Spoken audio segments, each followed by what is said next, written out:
Yeah. We say the quiet parts loud, sip the truth, spit it out. If it's on your mind, it's allowed. If it's in your gut, say it now, but keep it classy. No script, just heat, just chatter. Big laughs, real tears, real patterns. If it's messy, keep it classy, that's the standard. If it's sacred, it still gets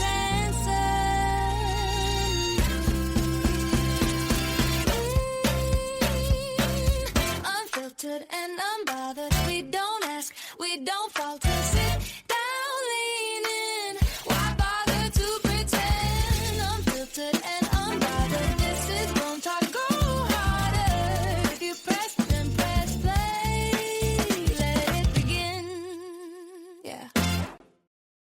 Welcome to Unfiltered and Unbothered, the podcast where nothing is off limits and opinions come with zero filters. We're three friends who decided our group chats were way too entertaining to keep private, so now we're bringing those conversations straight to you. From relationships and life drama to hot takes, trending topics, and the random things we overthink at 2 a.m., we're talking about it all. So grab a drink, get comfortable, and get ready for real conversations, real opinions, and absolutely no pretending. This is Unfiltered and Unbothered. Welcome back to Unfiltered and Unbothered. I'm Lindsay, joined by my girlies, Lace and Gist. What's up, everyone? Hey. Well, hello. What are we drinking today? Honestly, I'm going to take a page out of Bonnie's book. I have good old-fashioned H2O right out of the filter from the refrigerator. Today Nice. has been a crazy day, and I don't think I had any water at all. So, sipping on some Ooh. cold ice water. Okay. Well, I'm glad to hear that you are. I have had water today, but this evening I actually am drinking smart water because I'm feeling a little dull.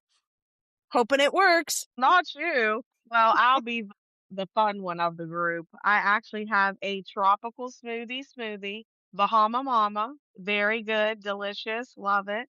So that is our beverage choices of the evening. So we're going to go ahead and jump into today's topic, and it's we're fine. We're not. So how is everyone today? Let me guess. Fine? Well, How depends long on how have you you been waiting for that define one? fine.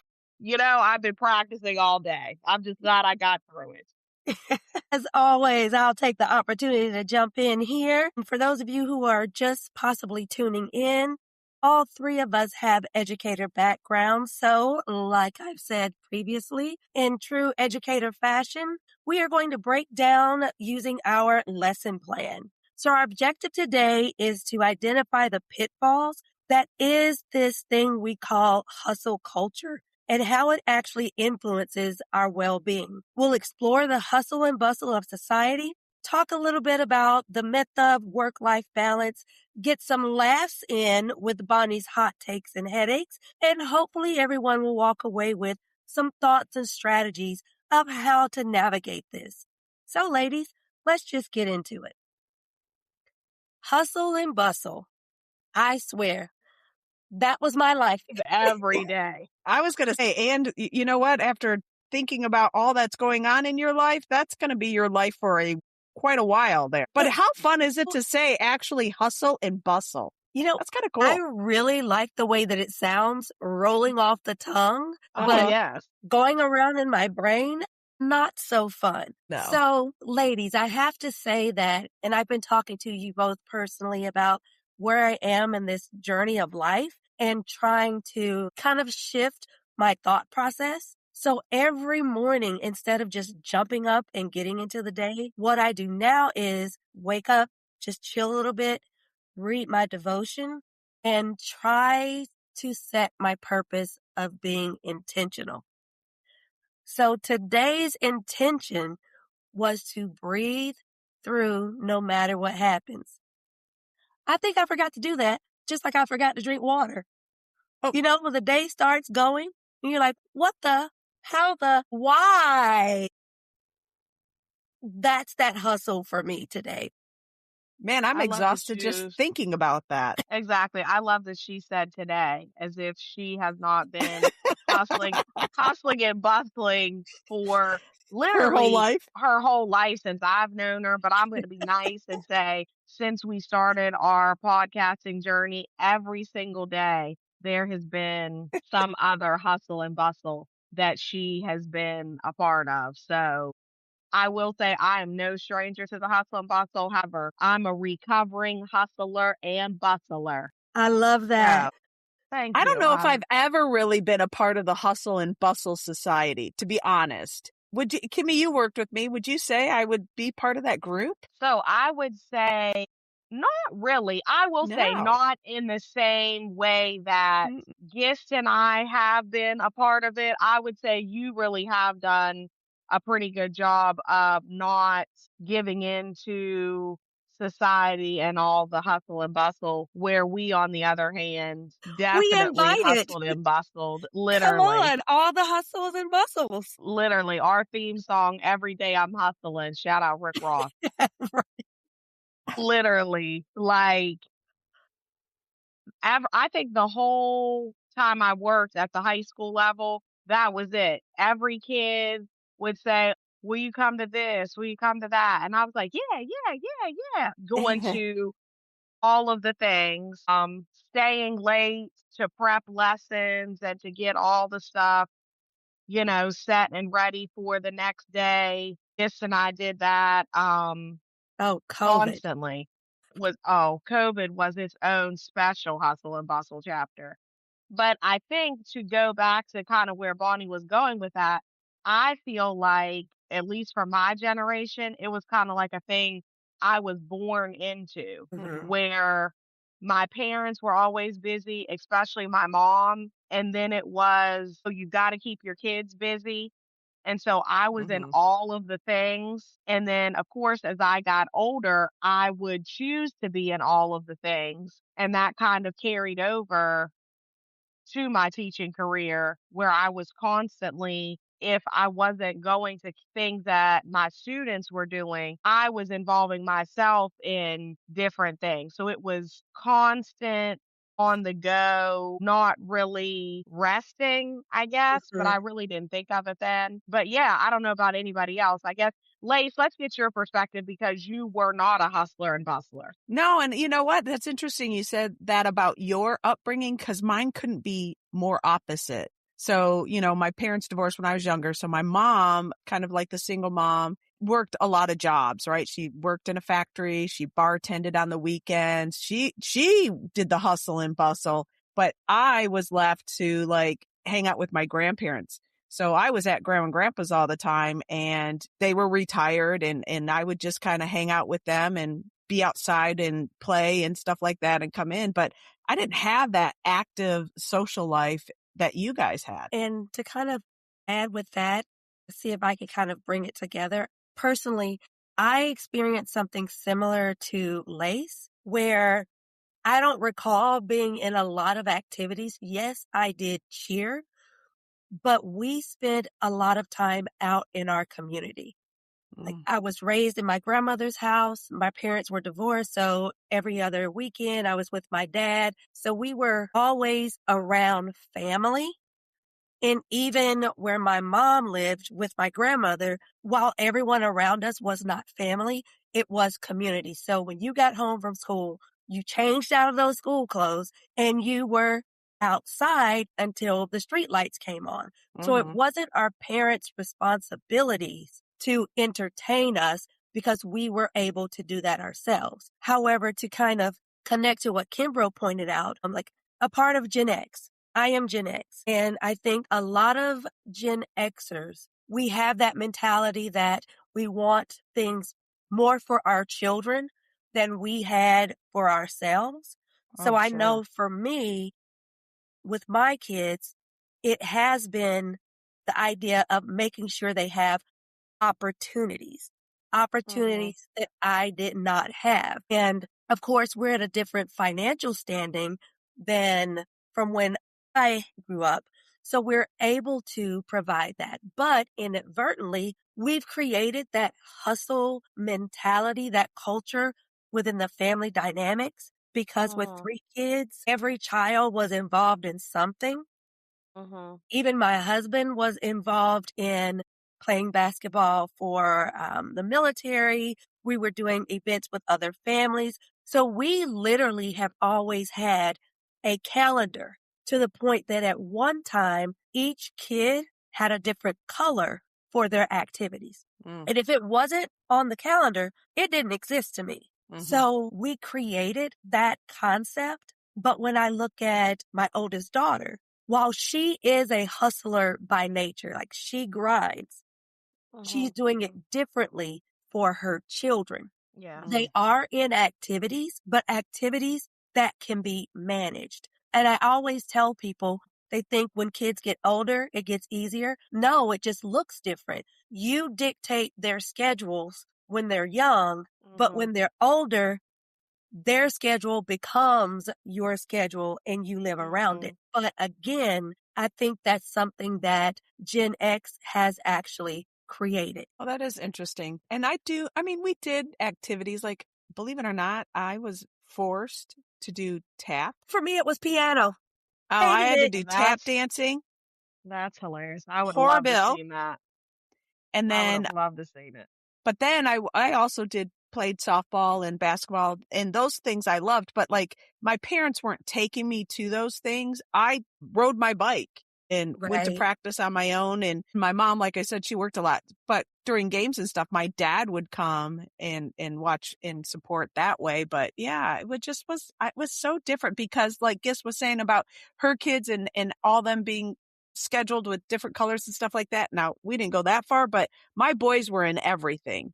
Swim, t-ball, and then baseball when they got older, soccer, football, you name it. We let them experience it all. And it just wasn't like that when I was growing up. And I think what you Yeah. just said, experience it all, connects to what I said, opportunities. Yeah. Never once, like there are things that my kids were interested in, but I also believe that we put them in things that we thought they might like so Sure. that they could explore and figure out what they did enjoy. So it's, why do we overextend ourselves? Yeah. Why do we? I literally think I know it was ingrained in me because literally not only of how I was raised, but I think the mentality of my parents. My mom was born in Alabama, so she was raised in the segregated South. And so I think it was a different mentality of I definitely want my kids to have more and do better than me. Mm-hmm. And so I think, like you both talked about, the opportunities, but also the exposure to all of the things that maybe she didn't have a chance to do as a child, Right. that my dad didn't have a chance to do as a child just because he was from a larger family. And so with those experiences, I think they learned you expose your kids, you want what's best for them, so you give them all these opportunities. And it just is kind of then a never ending cycle of you get out here, you do this, you keep going. If you want to be good at something, you keep practicing, you get involved, you keep doing it. And so it's just something that I think as a culture, we all do. Mm-hmm. And I say as a culture, meaning an American culture, is you just keep going, you just keep doing. And I think that I'm a millennial, and we definitely were the kids that grew up being put in all these activities. And we carry that mentality into the workforce. And Mm-hmm. I think now with the students that we have that are, Gen Z, Mm-hmm. they don't want that same push that they would like a more relaxed or laid back schedule. Yes, of course, we still have those who want to be involved in all of the things, but I am noticing more and more it's becoming they want that time, not every second. They don't want it all planned. Right. Yeah. I agree And with when you're that. talking about the students, it made me think of something I know we've talked about before, you and I, Kimbro. That hustle culture, if I can talk correctly today, Mhm. is also built into the school systems. When you think about Mhm. bell to bell, I know we taught on from bell to bell. The kids were like, Yes. whenever we gave them a break, oh my gosh, really? But even in the schools, when you hear the bell rings, it's time for you to change class. You're going to go do other tasks. As soon as you get in there, someone's giving you an agenda, objectives. You're going through the process. The only downtime you get that's a little unstructured is when you're at lunch and the Mhm. younger kids when they have that recess. So we're continuously training them to do that. And when you have those students who are in those advanced classes, like it's drilled into them, you have to take all of these high level AP Mhm. classes. You're taking 8, 9 AP classes. You're working, you're in 2 or 3 sports, you're officers in all these different clubs because you have to have this persona on paper so that you Mhm. can get into these colleges and go into the world and be successful. Yeah. In a way, we're not only creating that system of anxiety and that perpetual cycle, but at the same time, we're ingraining habits that are not healthy. Mhm. And it's an ongoing cycle. And I applaud I can't even talk today, people. Gen Z, I applaud them to be able to know yourself enough to realize when you need to pull back. I think the pushback that they're seeing is from Gen X and older who are not Mhm. comfortable with that idea of downtime and don't know how to sit in it. That's interesting. No. And it was funny when you said that you were a Gen Xer, and I thought, well, crap, I thought I was a Gen Xer. So I had to quickly Google to make sure I was a Gen Xer because I don't know why in my head I have you so much younger than what I am, but we're both Gen Xers. So I love that for Yes. us. But when I quickly Googled it, do you know what Gen Xers are commonly referred to as? What? Called the middle child. Had no idea, but it makes sense. And it went on to remind me that latchkey, we don't talk about that as often. We were definitely latchkey kids. Well, I was Around your for neck. sure. I Yep, was. We had it yep, around our neck. yep, yep. And So no we one had called CPS. Yep. So we had to be more reliant on ourselves and do things for ourselves too. And I think we've kind of gotten away from that too. And so we do, like I did way more for my kids. And I kind of think I wish I wouldn't have done so much for them and made them a little more self-resilient like I was raised, you know? Mhm. So I don't know. What do you think? I agree. This is a conversation T and I have had multiple times. Yes, our kids have always known that we're there and we assist them and we train them and we lead them. But there are some things that I wish I had pulled back from Mhm. just so they could be comfortable. Like I love when they call me and they ask my opinion. Oh, sure. But then when you try to create the boundary that, okay, you're an adult, these are the things you need to do, and I can support you if you actually need it. For me, it's caused some friction with the kids because wait, and I'll use my youngest daughter's exact words. You always have done this. Why Mm. not? Life And is what do you hard. say? Oh, okay. Life is Welcome to hard. adulting.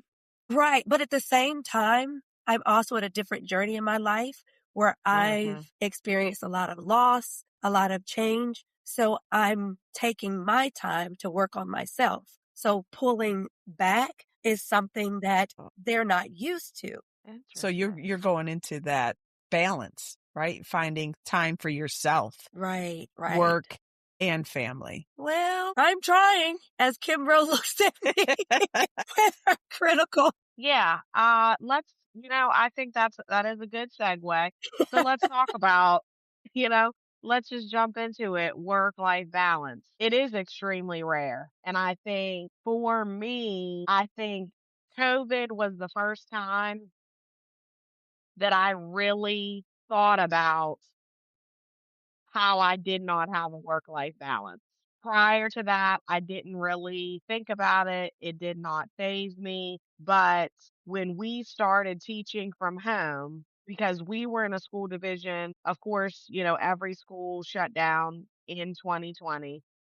And then the 2021 school year, we still were virtual at the beginning. And Gist and I taught together during that time, and we found ourselves online all day, all night. Our kids would message us and they would say, "Oh, can you get on at 7?" Meaning 7 p.m. We would get on with them. We Wow. would get on with them and help them with other teachers' work. It just became a thing. And I think that because it was so ingrained in us, like during the regular school day, the regular school year, these are things that we still would have done. Mhm. The time just was different. And because we were at home, it was like a glaring thing. And I Right. think after that, we both started looking at things a lot differently because it really wasn't fair. It wasn't fair to us, but it took some time. Of course, we ended up going back to school. We were hybrid and all that, but it took time for us to really realize that yes, we're going above and beyond for our kids and we have no regrets about that. But it's just the lack of time we were giving ourselves, Mhm. that rest that we needed to recover, to be at our best for the kids. And it led to some other feelings, I think, of resentment and things like that, not towards each other, but towards others Mhm. that we worked with, which I mean, I think we'll touch on a little bit later in the episode, but that was the first time that work-life balance really stood out to me, and I recognized that I did not have it. Right. And as you were pointing out, is that we also had to take responsibility of the degree to Mhm. which we allowed it to happen. We created the environment, we set the precedent, so it became expected. Mhm. And once you set that expectation, and here I'll play kind of like the devil's advocate, you set that expectation. When others don't see you meeting that expectation, it becomes a problem. Uh-huh. And for me, it was being a little bit more introspective, Mhm. seeing where I went wrong, but also at the same time trying to hold others accountable for Mhm. where they were lacking, which also created the environment where someone had to step in Yeah. and do Yes. something. And it's just our nature. We're Mhm. helpers, we're supporters. So Mhm. that's Mhm. what we do. And I see myself doing that with my own personal children. And as you said, it creates the situation where you do feel unappreciated. You have other people telling you, you need to set work life balance. This is what I do. And in my head, I'm thinking, yeah, I could do that if you would do XYZ. That It part. would give me that space Mhm. to do that. Mhm. Yeah. But realizing that other people are not always willing or able to identify where the gaps are and Mhm. be able to stand in those gaps so that it does not fall on certain individuals. But we also have to be strong enough to say, no, this is not Right. something I can take on right now. And I don't even think I've actually achieved that completely yet. No, definitely know that I haven't. I'm definitely way better. But I think that in that moment of COVID, we felt so sad for the kids, for ourselves, for that experience that I hate to say we had taken for granted because it was just every day you go to school, you see your kids, you laugh, we work hard, we do it all over again every day. That's just what it was. And then we didn't have that. And we knew our kids on a personal level and we knew the ones that really needed us to show up for them. Mhm. And so we took that on and we didn't think twice. And like I said, I will never have any regrets when it comes to all of the things that I've Yeah. done for my kids, since I started teaching. I have zero regrets in that. I just think that it's like you learn more, you're going to do better, all of those things. It's just that now for me. that Mhm. now I know better. Right. And it's like, yes, I can still help. I can still do X, Y, Z, but I don't have to do all of it. Right. Right. I do have to create some sort of boundary to say, hey, listen, today I have space for this. Right. This is what we can do today. And even if we have to break it up or whatever, because I understand not everybody is going to want to take on all the things that I'm willing to take on, but I need to know, okay, if this is going to be a me thing, I've got to make it doable and sustainable for me. And I Mhm. think that's where I have grown as far as understanding that boundaries are necessary Mhm. and remembering, okay, I don't have to do all the things. If I choose to do some of this, I can also choose how that sum is going to be broken down and accomplished. Right. I'm mastering walking away. This is not something that has to be done right now. Mhm. Life is not going to fall apart. People will not stop breathing if I don't accomplish this task. I have a list. And in the past, it was like, okay, great. My list is getting crossed off. If I started out with 8 things on the list and I did 2, well, that list will be there in the morning when I Right. start over. No, and that is a lot of growth for you for sure. And And I'm you got to saying set, this. you got No, to go ahead, set Lace. and start. Yeah, you just got to know yourself well enough, but start setting those boundaries and adhering to those boundaries. Make them hard, fast, right? So, Mhm. like you said, it's going to be there tomorrow. You, at some point, you have to walk away from it. Right. You Yeah. just have to do that for your own benefit. Yeah. And And for I the was just going to benefit of say, the ones you love. Sure. That's for what's sure. key too. Yes, yes. And that's also a different thing for me now, too, having a child. I don't want Yes. her to definitely, I do not want her to have to work as hard as I've worked. I do understand that it was a choice, and I'm not going to say that it didn't pay off because it has. But with that being said, I just don't want that for her. Right, Yeah. right. So it's the same thing that I learned from my parents. You want your kids to do better. You want them to have more, all of those things. But it's just that is an area as Americans that we need to continue to improve on is the hustle and bustle, the running yourself into the ground. Mhm. Like my mom always used to say, ripping and running, all of that, all of that kind of stuff. Of course, it has a time and place, but it just should not be constant. You can have downtime. You can be bored. All of those things are important too. Mhm. You're right. Are we ready for some hot takes and headaches? Oh, Yes, I think yes, we fun. What are. do you have for us today? All right. So for our hot takes, we're going to talk about some unpopular opinions that are actually correct. So I've got a few here, and I want to run them by you. I want to get your take on it. So one of the things we've been talking a lot about work, and this is something that I have personally experienced, and this is the unpopular opinion. Networking matters more than merit in most careers. Now, I believe that that is a true statement. I don't think it's fair, but pretending that it's not true doesn't really help anybody. So I'm just curious as to what your take is on that. Do you agree with that unpopular opinion? Do you think it's a true one? I agree with it, especially right now. Mm-hmm. That word merit is being thrown around a lot, and I don't think people really understand what it truly means. But Mm-hmm. especially right now in this economy and in this job market, it's really about who you know. You can have all the great internships. You could have gone to the top colleges, done all these activities, but we're still seeing a lot of these young people coming out of school and they are unable to get a job. And it's just unfortunate. I even told my youngest, I feel so bad for her graduating class because they were sold this dream of you go to school, do all these great things, you go to college. When you come out, you can just write your own ticket. Well, Mm-hmm. there's no paper or pen to write the ticket on. So they're kind of stuck.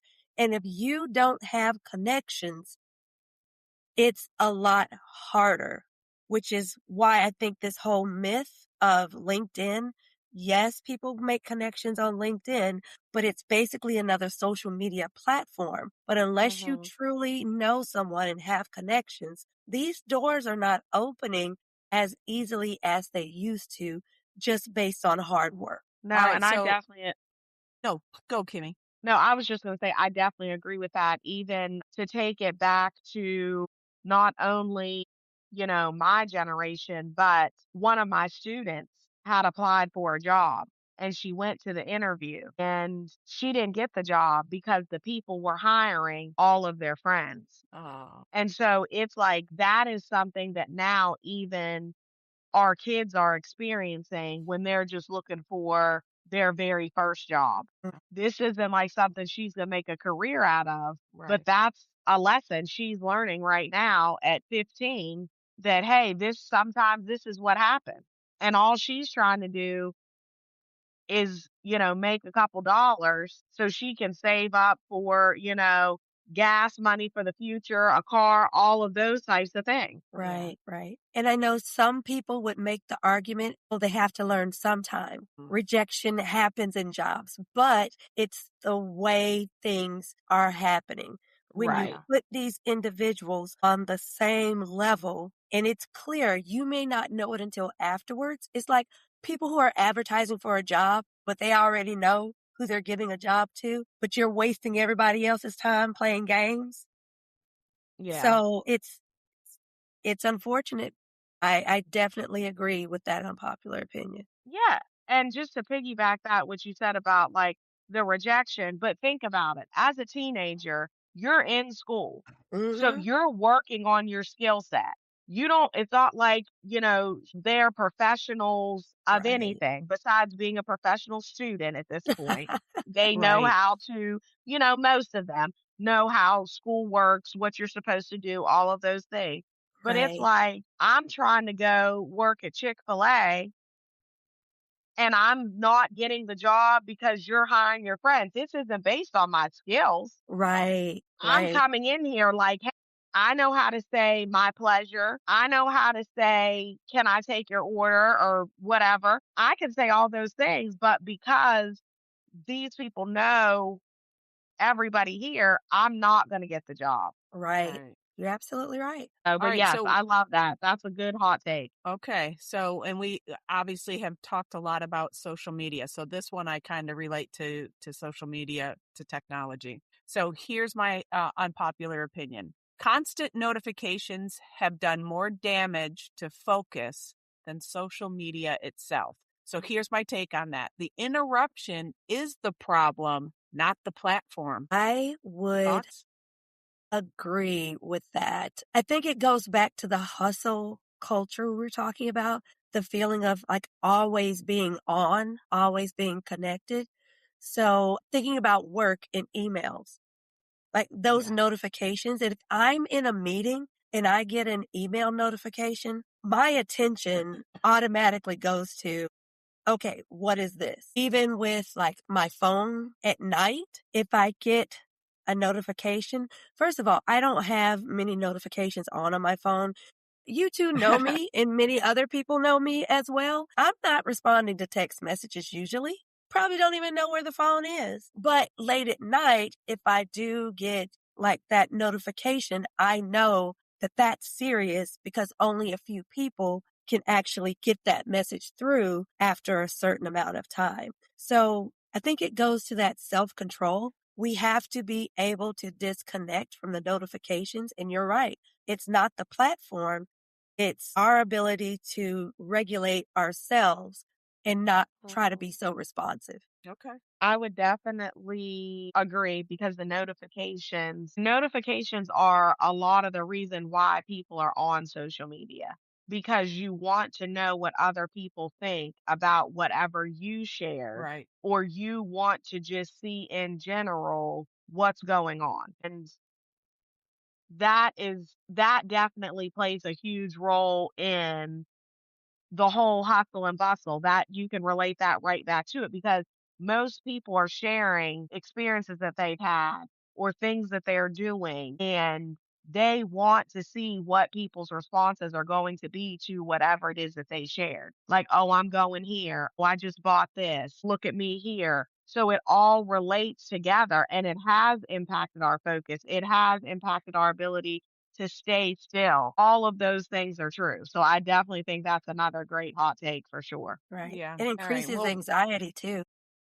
and because we have been talking Definitely. about hustle and bustle, we'll stop at this one. Being, quote, busy is often a status signal, not a necessity. So again, that it's socially rewarding, even when it's self-inflicted. I felt that one. I felt that Yeah. one at my core, deep in my heart. I kind of thought of you when Yeah. I came across that.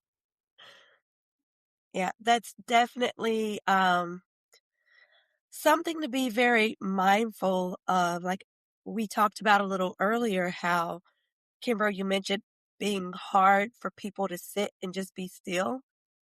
There was actually a point where I would think something's wrong. I feel like I should be doing something. Yes. So it felt off, but Mhm. doing nothing is doing something because it's Yes. what my body and my brain needs Yeah. at that Yes. point. So being Mhm. able to accept that has been rewarding in itself for me. Now, if I want to sit, I'm going to sit, even if I just twiddle my thumbs and not respond to text messages.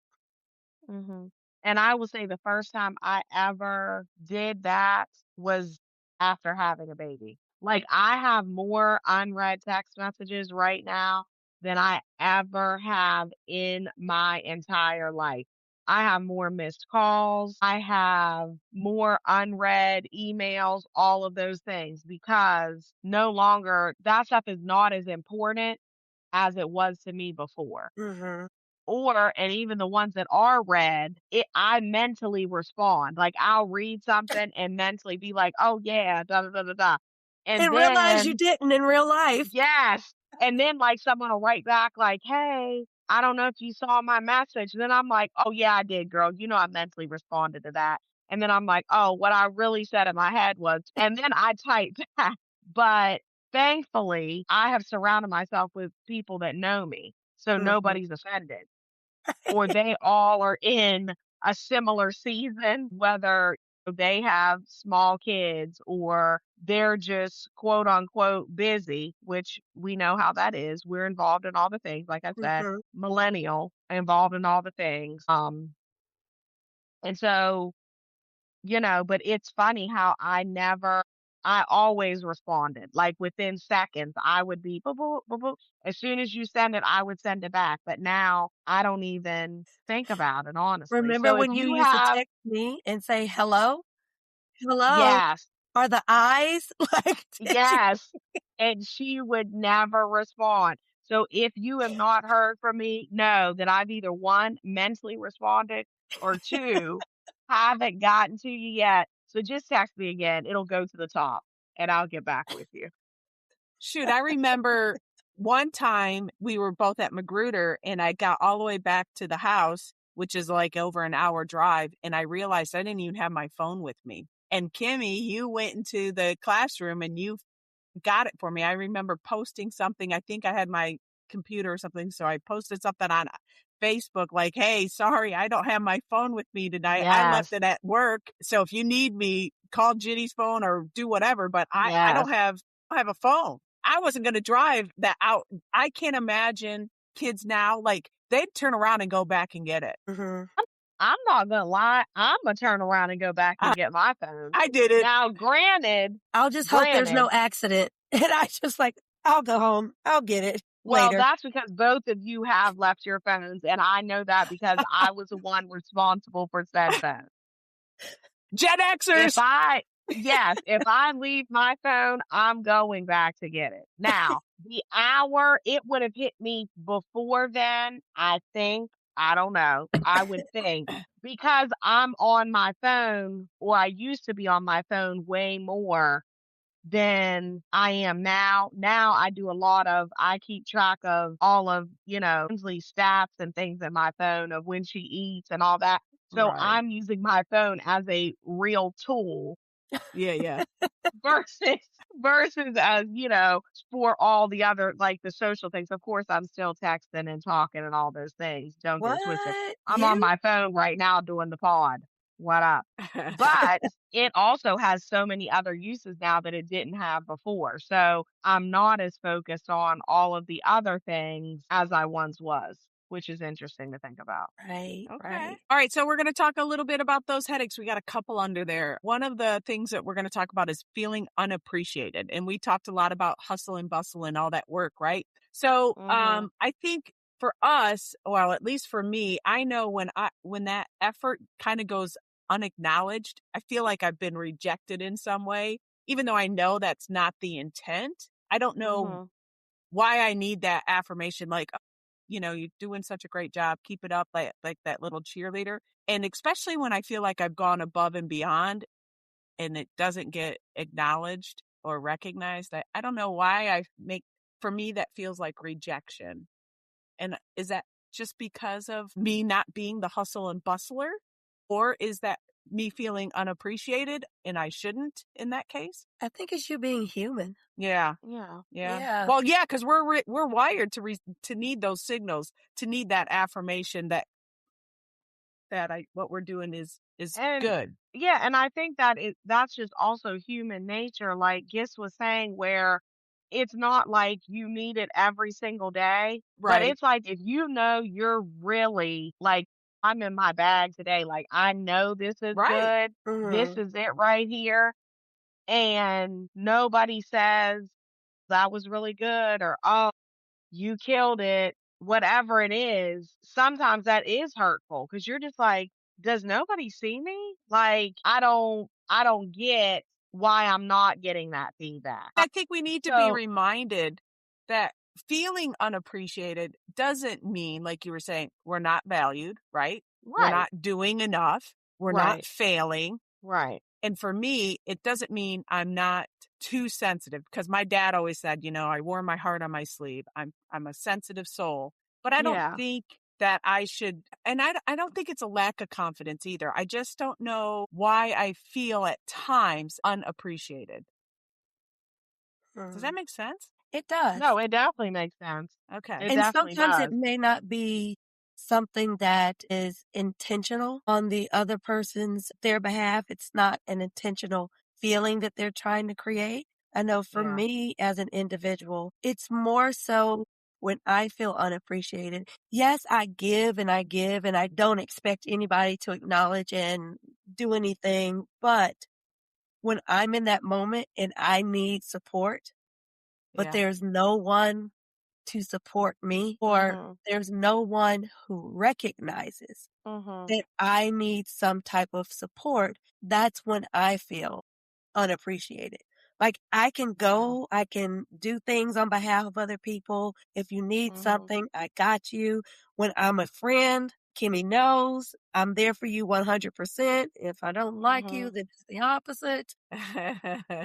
But it's that someone not being willing to have that awareness to reciprocate Mhm. when I clearly need something. Mhm. Yeah. And when you were saying that, guess it made me think about, like, I feel sometimes my contributions get taken for granted. Mhm. Like you said, you do, you do, you do. And sometimes I feel like it's just taken for granted. Right. And I like that because that leads to when I feel unappreciated is if I am a doer. So I'm always going to do. I will do for anybody without hesitation. Like I'm going to hold you down, especially if we're on a team, if we're, it's a whole vibe, I'm going to do whatever I can for you. But when you are doing, and then people want even more, that's when I'm just like, okay, so you're taking my kindness for weakness now. Like this is just, it's constant. Like it's never going to be enough. Mhm. There's always going to be something else. And then to top it off, don't say thank you. I appreciate you. I see you, nothing. That's when I really have a problem. And I will say I felt that a couple of times in my career And it was hands down the most hurt I've ever felt. And every time that I felt that way, I left and I Mm-hmm. Right. ended up someplace else. And so it's Mhm. like, and I'm somebody who's a loyal person. Like I Right.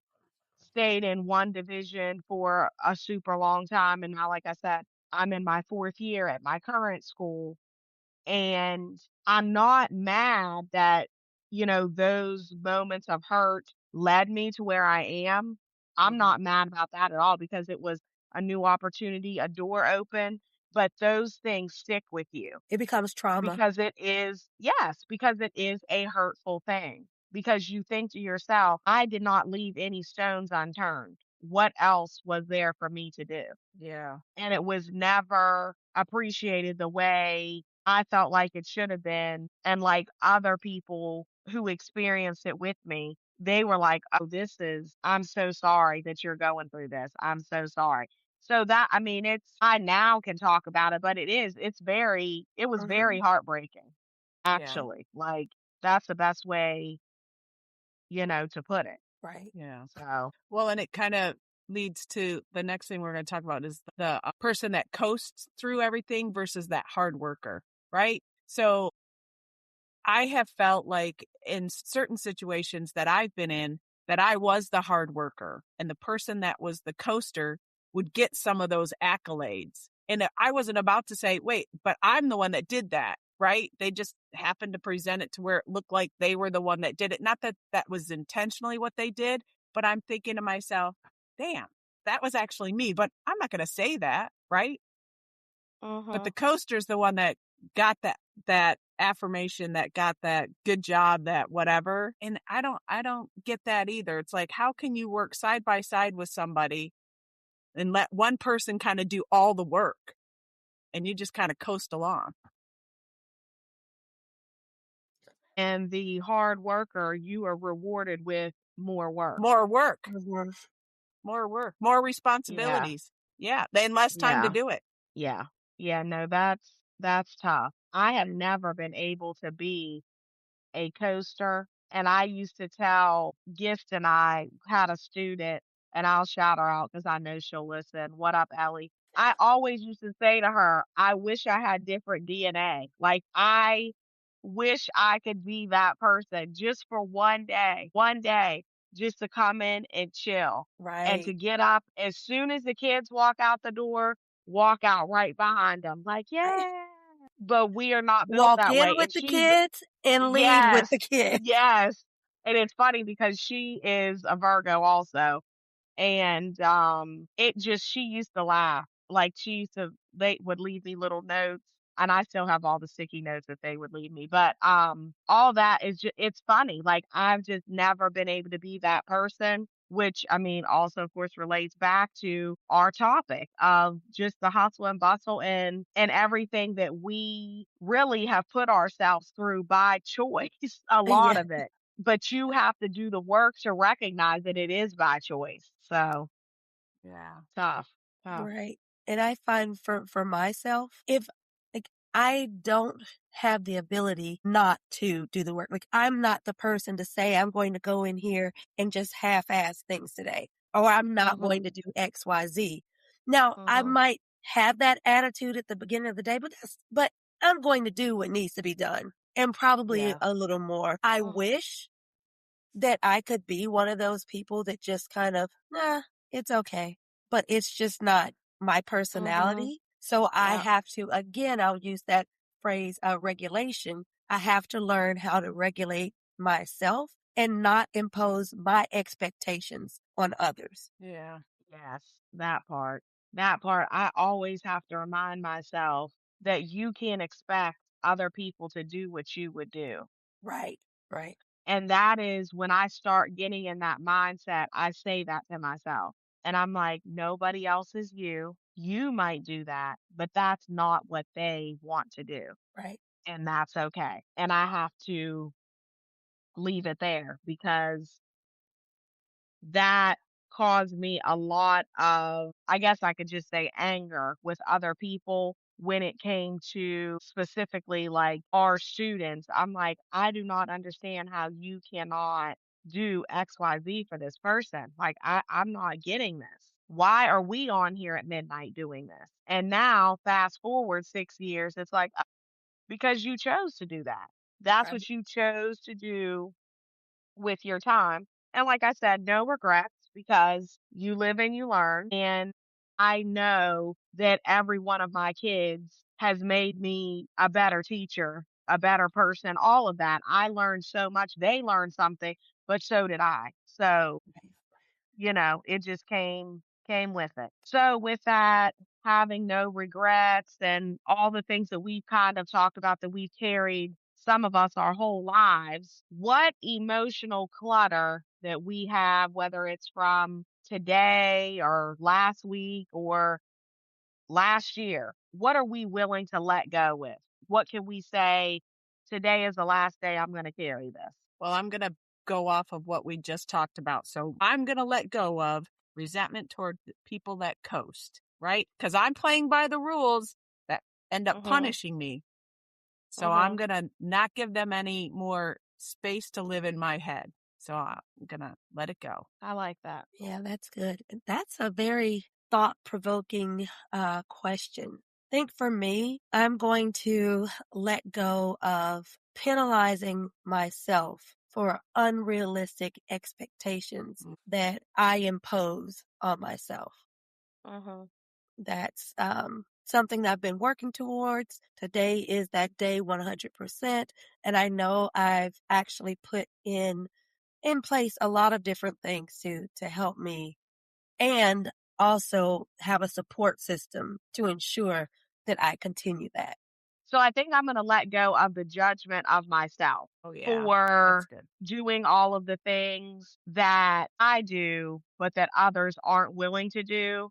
I'm going to let that go because that's just who I am as a person. Like, every day, it's like you learn something else about yourself, and it's okay that I like to spend more time building relationships with people, whether it's staff, kids, friends, whoever. I'm willing to take on that extra whatever. And I know you both know that. And I know most of the people who are listening know that. And hopefully, those of you who are new to us, you will learn that about me. That's just who I am. And so stop giving myself such a hard time for being willing to carry those things, because it's just me working on making that boundary to make sure it doesn't get too heavy. Right, right. All right. And as that brings us to a close of this episode, everyone remember to choose your filter and try not to be bothered. Good night. Bye, everyone. Still